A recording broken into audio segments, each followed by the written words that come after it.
Hey everyone, this is Jake Wynn, public historian. Happy to be back with you here on YouTube. Today we're going to be heading into the heart of Pennsylvania's anthracite coal region in the fall of 1902, a place still reeling from one of the biggest battles in American labor history.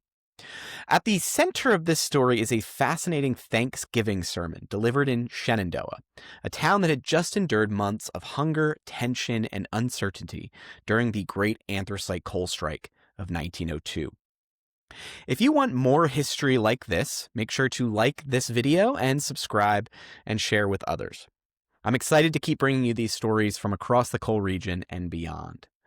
So let's head into Shenandoah on Thanksgiving Day in 1902. On Thanksgiving morning, Reverend John Hensyl stepped into the pulpit of Shenandoah's Presbyterian Church at the corner of Oak and White Streets. Before him sat a large audience from several different Protestant congregations across the community. And they weren't just there for tradition. They were there because they had just survived a long, bitter coal strike that pushed families in this mining town right to the edge. The 1902 coal strike was the largest labor dispute in U.S. history up to that point.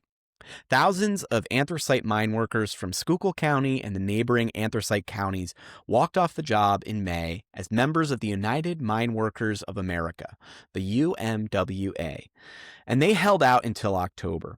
It was such a fierce struggle that President Theodore Roosevelt himself ended up stepping in to help mediate this labor conflict. And Shenandoah? It was one of the strike's flashpoints. Violence, property destruction, state troops sent in to keep order. It was a town on edge. So Reverend Hensyl understood exactly who he was preaching to that Thanksgiving morning. People who had been pushed to their breaking points.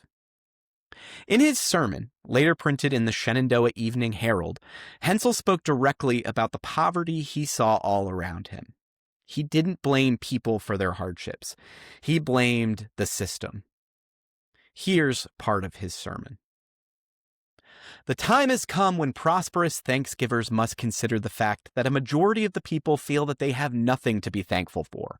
It will no longer do for the government and churches on which it is imposed the function of carrying out its Thanksgiving proclamation in their places of worship to ignore the wrongs and sufferings of the poor, or simply read them lessons of patience and resignation.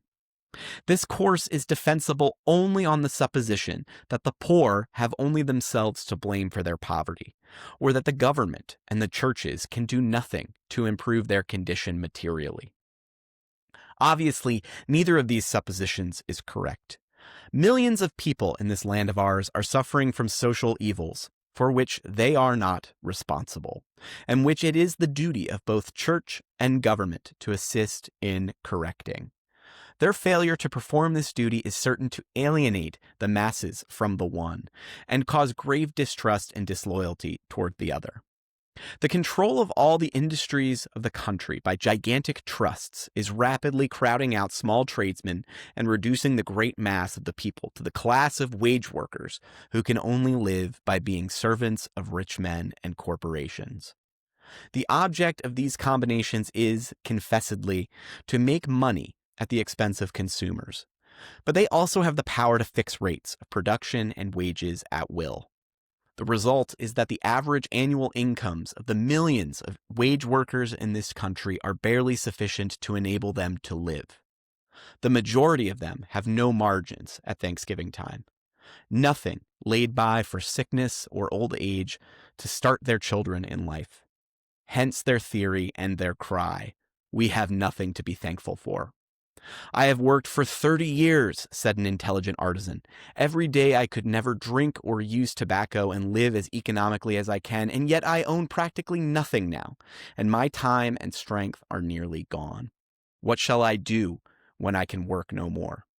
My children will do their best to take care of me, but they are doomed to the same life of toil for only enough wages to support them." This is the condition of millions of the people to whom the president issues his proclamation to assemble in places of worship and give thanks to God, who has prospered them on their way. Is it any wonder that they treat this call somewhat cynically? Hensyl didn't leave his congregation in despair when he brought his sermon to a close. He called them to action. Offerings were collected that day to assist struggling families in Shenandoah. Yet he emphasized that individual charity alone could never fix the deep-rooted inequities of industrial America at the turn of the 20th century. That problem, he said, was far bigger, and it demanded action from the nation's institutions. You can read more about this moment and about the long fight for dignity in the anthracite coal fields of Pennsylvania over at winninghistory.com. And I'll be sharing more stories like this right here on YouTube. If you enjoyed this story and you want more history from Pennsylvania's coal region, told through the voices and experiences of the people who lived it, hit that subscribe button, give this video a like, and stick around for more. Thanks so much for watching, and I'll see you all again soon.